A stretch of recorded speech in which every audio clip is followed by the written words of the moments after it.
Reciban un cordial saludo, estimados estudiantes. Bienvenidos a la asignatura de Educación para la Ciudadanía.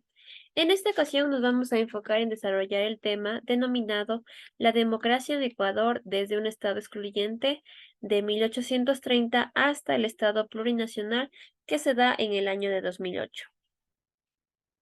La formación del Estado ecuatoriano en el año de 1830 tuvo como antecedentes los procesos de independencia de la Real Audiencia de Quito, luego de los procesos libertarios emprendidos por Simón Bolívar, además de la separación de la Gran Colombia.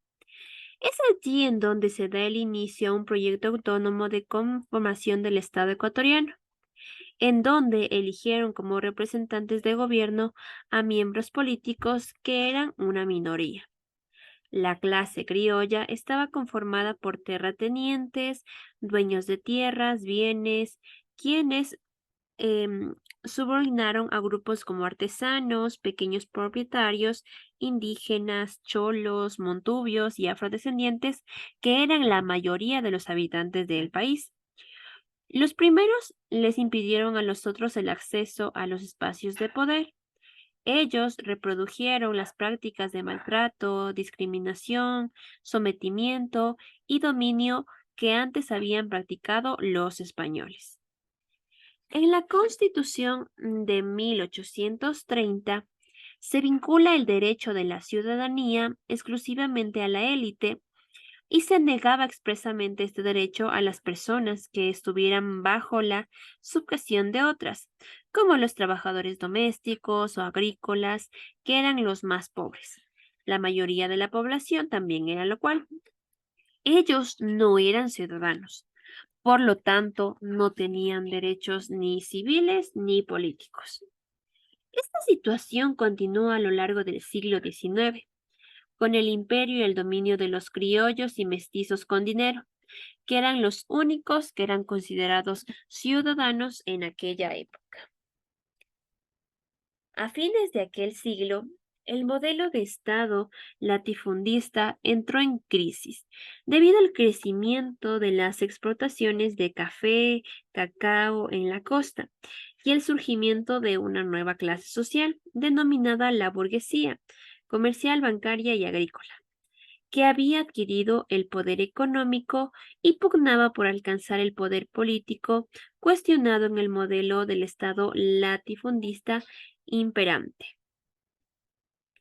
Este proceso, este proceso se añade el surgimiento de nuevas corrientes de pensamiento, en el cual encontramos como el libertario, al cual planeaba democratizar al Estado.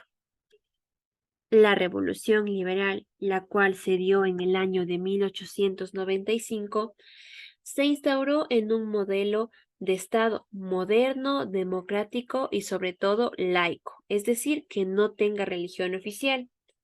Aquí se hace una separación de la Iglesia del Estado y se creó el registro civil, una autoridad estatal que reconocía los derechos de la ciudadanía. En este contexto, por primera vez los miembros de las mayorías exclusivas que eran excluidos como mujeres indígenas, afroecuatorianos, cholos y montubios, ya fueron reconocidos como ciudadanos y también podían involucrarse en lo que es las votaciones, también tenían lo que es el acceso a educación, también tenían el derecho a trabajar en un sector público, privado y también tenían la potestad de poder divorciarse. El proyecto de Estado Nación Mestizo fue consolidado y ampliado en el concepto de la lucha, ya que no era racista, sino era enfocándose en una lucha de clases, en donde afloró la explotación económica con el factor de superar. Las luchas obreras por el reconocimiento de los derechos laborales fueron protagonistas muchos en el siglo XX. Al cumplirse 500 años de la conquista de América, los pueblos indígenas planearon no solo reivindicaciones económicas o sociales, sino que también se buscaba identificarlas y mediante a la Constitución de 2018 se reconoce este planteamiento y declara al Estado ecuatoriano como multicultural y plurinacional. La ampliación de la democracia llega a la actualidad a la declaración de Estado Nacional como un Estado de derecho para todas las personas. Es decir, que aquí se toma en cuenta todas las necesidades de aquellos ciudadanos que antes eran ignoradas y se los toman en cuenta para realizar toda la creación de leyes. Es muy importante este avance ya que se puede dar un cambio muy notable que ocurrió dentro de nuestro país entre el año de 1830 hacia el 2008, en donde, como se había mencionado, se conoce el Estado como un Estado multicultural, es decir, que se reconoce todas las culturas que se generaron en nuestro país y plurinacional, que tiene muchas nacionalidades. Y se toma en cuenta también aquellos pequeños grupos que conforman la historia de nuestro país.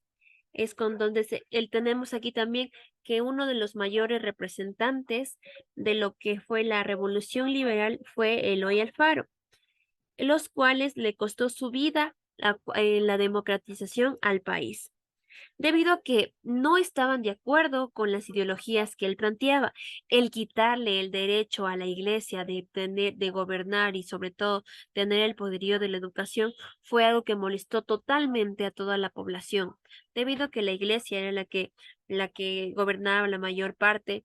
Entonces, llega Eloy Alfaro con una ideología diferente, buscar priorizar a las personas que no tienen derechos, buscar una igualdad, buscar una democracia, buscar un gobierno que sea aceptado por la mayoría y no simplemente por un grupo de poderío.